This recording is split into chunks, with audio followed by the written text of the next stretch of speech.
जय गणेश दोस्तों, कैसे हैं आप सभी लोग। एक बार फिर से सभी का बहुत बहुत आभार कि आप लोग अपना बहुमूल्य समय निकाल के आए हैं मेरा व्लॉग देखने के लिए। तो चलिए शुरू कर लेते हैं आज का वीडियो। तो ये जिस दिन का व्लॉग मैंने आज बनाया है ना, उससे पहले दिन रात की क्लिप है। तो मैंने फर्स्ट डे मतलब पहले दिन पहली शाम को मैंने ये ब्रेड क्रम्स बहुत सारे बना के रख लिए थे, क्योंकि नेक्स्ट डे मेरे हस्बैंड का बर्थडे था और बर्थडे के दिन ब्रेकफास्ट में मैंने सबको खिलाने का जिम्मा लिया था। मतलब ऊपर जो हमारी फैमिली रहती है वो हम लोग हो गए, मतलब सबका ब्रेकफास्ट मेरी ओर से था। और क्योंकि ये कटलेट मेरे हस्बैंड को बहुत ज़्यादा अच्छे लगे थे, तो उन्हीं की फरमाइश पे उन्हीं की पसंद की चीज़ अगले दिन बनेगी। तो इसकी जो प्रेप है वो मैं पहले दिन से शुरू कर दी है। और बस ब्रेड क्रम्स मैंने इनको जो ब्रेड होती है ना, उससे एक बार मशीन में घुमा लिया और उसके बाद जो है इसको मैं फ्राई कर रही हूँ कढ़ाई में। तो ये थोड़ा सा क्रिस्पी हो गया था, तो फिर मैंने इसे मिक्सी में चला के इसके ब्रेड क्रम्स बना लिए थे और उसके बाद मैंने इसको स्टोर कर लिया था। तो ये है उसी दिन रात का शूट, फर्स्ट डे वाला जो केक कटता है ना 12 o'clock पे, ये वो वाला केक है। एक्चुअली ये केक नहीं है, ये हम चारों की पसंद की पेस्ट्रीज़ हैं डिफरेंट फ्लेवर की। और ये जो है यहाँ पे मतलब मेरे हस्बैंड खाली एक फॉर्मेलिटी वाला हिसाब है, बस थोड़ा सा नाइफ छुआएंगे। और ये मतलब हम लोगों का सेलिब्रेशन है, हम 4 लोगों का। इसके अलावा जब अगले दिन केक कटेगा असली में, जब असली का बर्थडे है, तो वो पूरी फैमिली के साथ हम लोग मिलके काटते हैं। तो ये नेक्स्ट डे का क्लिप आ गया है। तो लास्ट व्लॉग में जब मैंने कटलेट आपके साथ शेयर किया था कि मैं फ़र्स्ट टाइम ट्राई करी, तो उस दिन मैंने ना मसाला जब उसका बनाया था तो उसकी रेसिपी शेयर नहीं की थी, तो आज मैं वो शेयर कर रही हूँ। तो ये आलू जो हैं ये बॉईल कर लिए थे मॉर्निंग में उठते ही, और बॉईल किए हुए आलू में मैंने कटा हुआ प्याज डाला है, बहुत ढेर सारा अदरक ग्रेट करके डाला है, हरी मिर्च बहुत सारी चॉप करके डाली है। उसके बाद इसमें जो ये ब्रेड है इसके बिल्कुल छोटे छोटे टुकड़े करके डालूंगी। तो ब्रेड ज़्यादा नहीं डालनी है, जितना मैंने अभी तक सीखा है अपने एक्सपीरियंस से ये है कि ब्रेड ज़्यादा नहीं करनी है, सिर्फ इस हिसाब से डालनी है कि जो आलू है उसकी बाइंडिंग अच्छी हो जाए, उसका जो मॉइस्चर है वो ये ब्रेड सोख लेती है। तो जो हम रोल बनाते हैं ना, तो वो बड़े अच्छे शेप में बनते हैं। बस इतना ही काम है ब्रेड का, और थोड़ा सा ये क्रिस्पीनेस ऐड करती है। इसके अलावा और ज़्यादा हमें ब्रेड नहीं ऐड करनी होती। तो इसमें ब्रेड डाल दी है और आलू जो है मैंने मॉर्निंग में उठने के साथ पहला काम यही किया था, आलू बॉईल करने का। क्योंकि जो आलू इसमें चाहिए होते हैं वो अच्छे से, जो सूखे हुए आलू होते हैं ना, उबालने के बाद बहुत देर तक रखे हुए जो आलू होते हैं उसके कटलेट अच्छे बनते हैं। फ्रेशली उबले हुए आलू के कटलेट उतने बढ़िया नहीं बनते हैं। तो बस मैंने इसको एक मिक्स दिया है। अभी इसमें 2 चीज़ की कमी है, एक तो हरा धनिया और नमक। तो हरा धनिया मेरे पास है नहीं, सब्जी वाले का वेट कर रही हूँ, और भयंकर बारिश हो रही है तो अब पता नहीं देखो कब आएगा।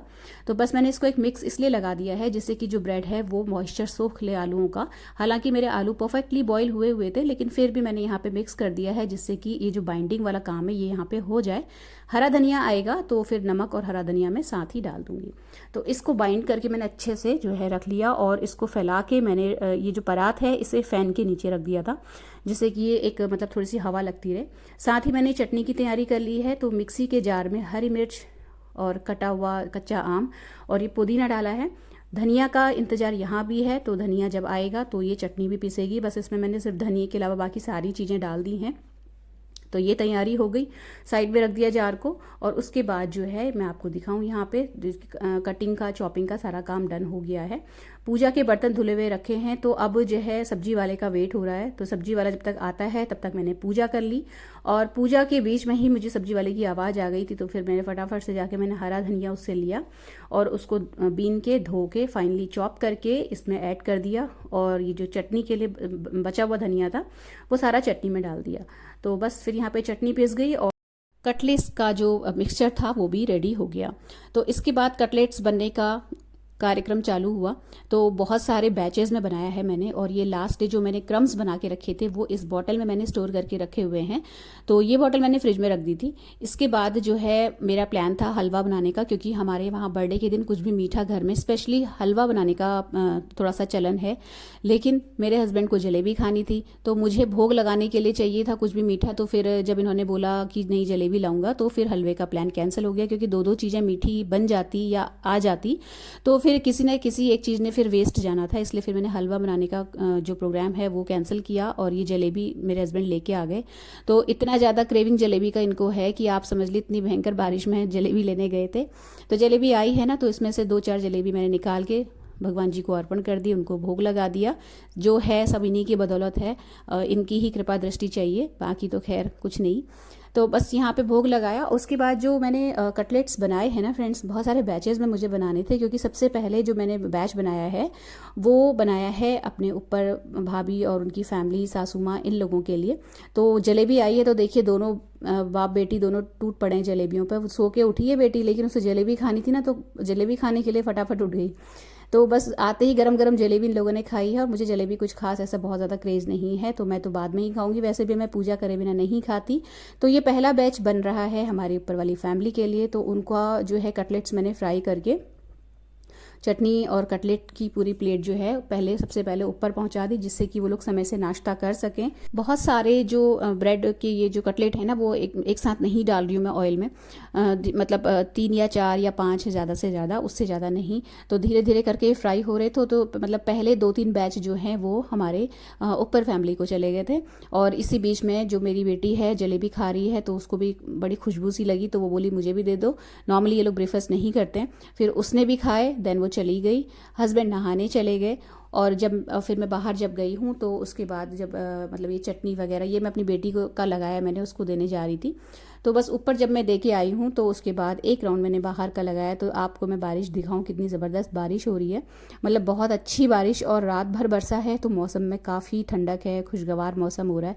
मतलब जो वो भयंकर वाली गर्मी हम लोगों ने झेली है ना, उसका हिसाब किताब चुक गया ऐसा लगता है। मतलब बहुत अच्छा मौसम हो गया है। और रात भर भी बरस जाता है ना, तो मतलब हल्की हल्की रिमझिम बारिश होती रहती है, तो टेम्परेचर ड्रॉप डाउन होता है। लेकिन अगर वो कुछ मिनट वाली बारिश होती है, कुछ घंटों वाली बारिश होती है ना, तो उससे उमस भी बढ़ जाती है और गर्मी भी बहुत बढ़ जाती है।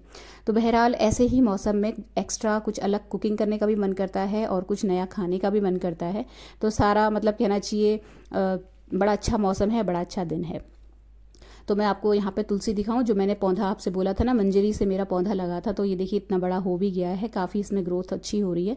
और जो तुलसी का पौधा सूख रहा था, मुरझा रहा था, वो भी हील होने लगा है मौसम की वजह से, बारिश की वजह से।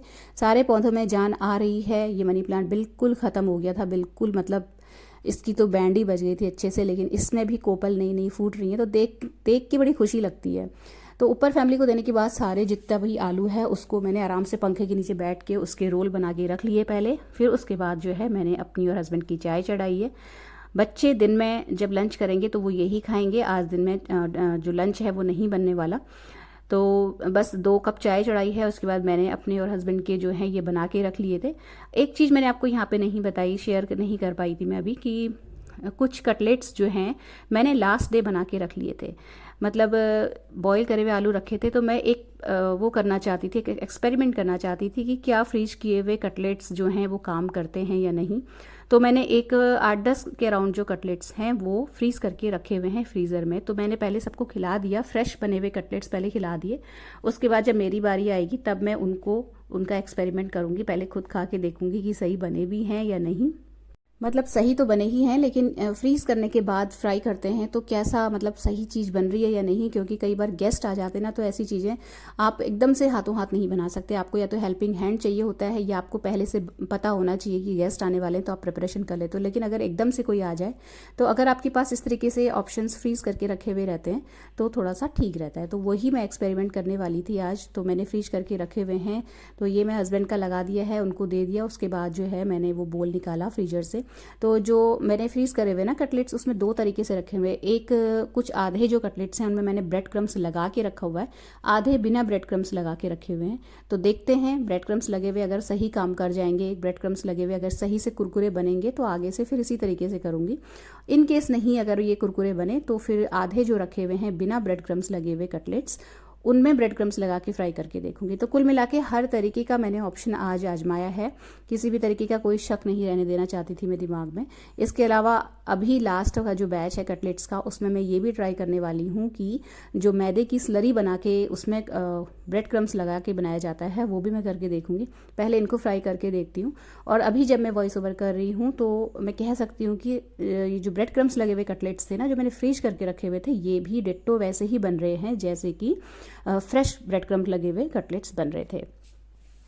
तो और इसमें से जो ये बिना ब्रेड क्रम्स लगे हुए फ्रीज किए हुए कटलेट है ना, उनको भी मैं बना रही हूँ ब्रेड क्रम्स लगा के, तो वो भी अच्छे बन रहे थे। मतलब कुल मिला के कहने का मतलब है कि फ्रीज करके काम कर रहा है ये आइडिया, तो आगे से मेरे लिए एक ऑप्शन हो जाएगा। तो इसके ये जब मैंने आजमा लिया ना, उसके बाद फिर मैंने मैदे की स्लरी भी बनाई हल्की सी थिक साइड में, और उसमें ये जो कटलेट है इसको डिप करके, एक एक करके डिप करके इसको ब्रेड क्रम्ब में लपेट के फिर मैंने फ्राई किया। और सोनिया आनंद जी के कहने पे मैं ये कर रही हूँ, उन्होंने सजेस्ट किया था कि मैदे की स्लरी बना के देखिएगा, तो वही मैं कर रही हूँ। अभी जो है जब मैंने खा के देख चुकी हूँ ना, तब मैं बता रही हूँ आपको कि सबसे जो बेस्ट कटलेट बने थे वो यही वाले थे। इसमें जो मैदे की एक ये जो स्लरी बनाई है ना थोड़ी सी थिक साइड में, इसका जो कोट लगा ये जो कटलेट है इस पर, और उसके ऊपर जो ब्रेड क्रम्ब की परत चढ़ी, इससे जो क्रिस्पीनेस है वो और ज़्यादा बढ़ गई थी। मतलब एक लेयर से लग गई थी ना मैदे की, तो वो ऑयल में जाके फ्राई हुई, तो वो जो क्रिस्पीनेस है वो जस्ट डबल हो गई थी। और ठंडे होने के बाद भी काफ़ी देर तक ये वाले कटलेट क्रिस्प बने रहे। तो थैंक यू सोनिया जी, आपने सजेशन दिया और मैंने अमल किया तो सच में काम कर गया। तो ये वाला आइडिया हिट है, मतलब ये बेस्ट है। अगर कटलेट बनाने का आप लोग कोई सोच रहे हो तो ये मैदे की स्लरी वाला आइडिया ही मतलब यूज़ कीजिएगा। मैंने तो बहुत मतलब खुद ही बहुत सारे वो करे, एक्सपेरिमेंट करे, उसके बाद ये मतलब आइडिया मुझे सही लगा। और अदरवाइज़ अगर आप जल्दी में हैं, आप नहीं स्लरी बनाना चाहते हैं तो आप, या मैदा अवॉइड करना चाहते हैं, तो आप वैसे भी ब्रेड क्रम्स लपेट लेंगे ना तो भी अच्छे बनते हैं। तो ये फाइनल वाला मैंने बनाया, और उसके बाद फिर मैंने अपने लिए बनाई है ग्रीन टी।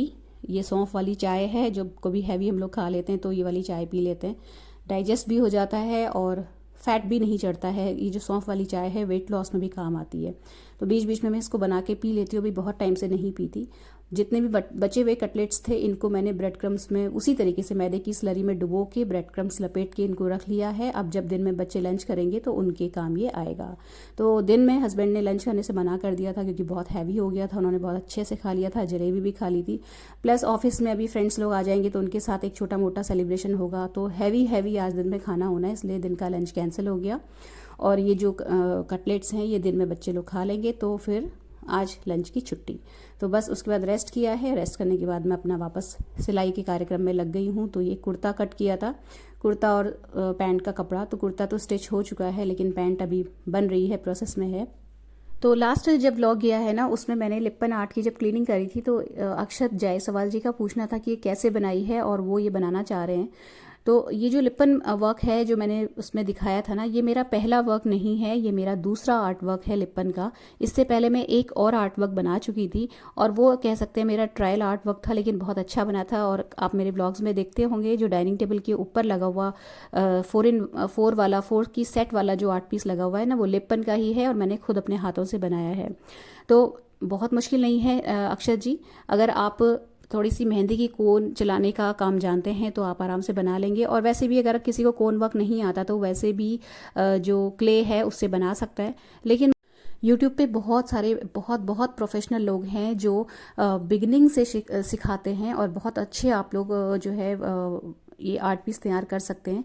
क्योंकि मैंने 2 बार ट्राई किया है, और मतलब जो ये अभी मैंने आपको वीडियो में दिखाया था ना, ये मेरा पहला एफर्ट है, मतलब पहली बार मैंने ये बनाया था और बहुत अच्छा बन गया था। तो क्योंकि मैं मेहंदी लगा लेती हूँ, मेहंदी की कोन चला लेती हूँ, तो ये वाला मेरे लिए इजी था। जो लोग कोन नहीं चलाना जानते हैं ना, वो वैसे भी क्ले से बना सकते हैं, बहुत सारी उसकी टेक्निक्स होती हैं।